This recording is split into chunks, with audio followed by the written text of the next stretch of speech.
amasomo 3 agiye kuguhindurira ubuzima uyu munsi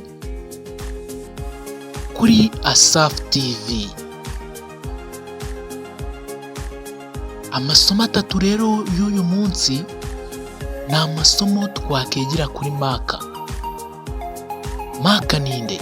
Maka ni umugabo washinze urubuga rwa Facebook. Uru rubuga nawe urarukoresha.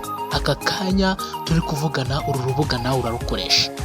Uyu mugabo rero hari amasomo 3 cyangwa se imfunguzo 3 zamufashije kugera kuri ibi bintu bikomeye cyane afite. Yashinze urubuga rwa Facebook. Ese ni iki cyabimufashije? Reka dutangire wiyumvire. Hari umusore watangiriye mu cyumba cya kaminuza, nyuma ahanga urubuga rukomeye cyane rukoreshwa n'amamiliyaridi y'abantu hano ku isi. Uyu munsi muri Mike urufunguzo rwanjye turarebera hamwe amasomo 3 y'ubuzima twakigira kuri Maka. Bidatinze urufunguzo rwa mbere tangira n'icyo ufite.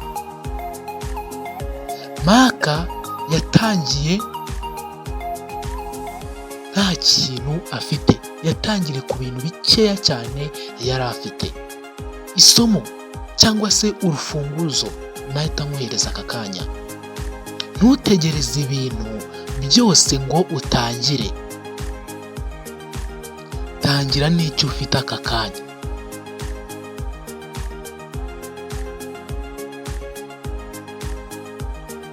Ariko gutangira gusa ntabwo bihagije.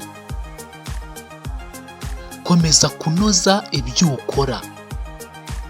Facebook yatangiye ari nto cyane, ariko Maka yagiye ayivugurura uko bwije n'uko bukeye. Mu rufunguzo wakuramo muri aka kantu: iterambere riza buhoro buhoro. Iyo ukomeza ukanoza ibintu byawe kandi ukabikora neza, iterambere riza buhoro buhoro, ntabwo umenya igihe rikugereyeho.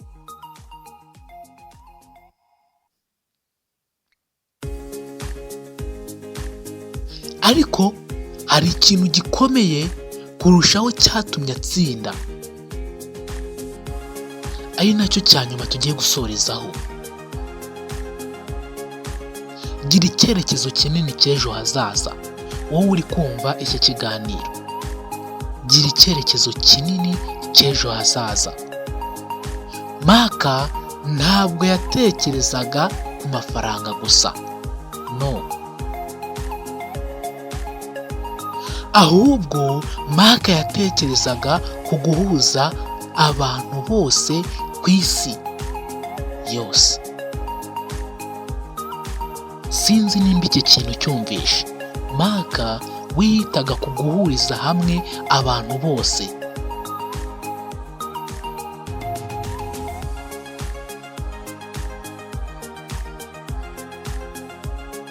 Ni irihe somo wakura muri aha hantu?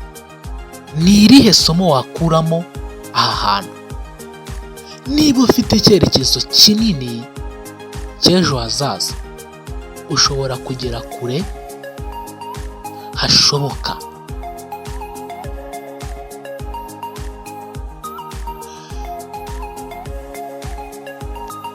Aka kanya rero, niba nawe ushaka gutsinda ubuzima nka Maka, tangira uyu munsi, ukore cyane kandi ugire vision y'ejo hazaza. Kora subscribe kuri Asaph TV kugira ngo utazacikwa n'ibindi biganiro cyangwa se n'izindi mfunguzo zatuma nawe ubuzima bwawe bufunguka.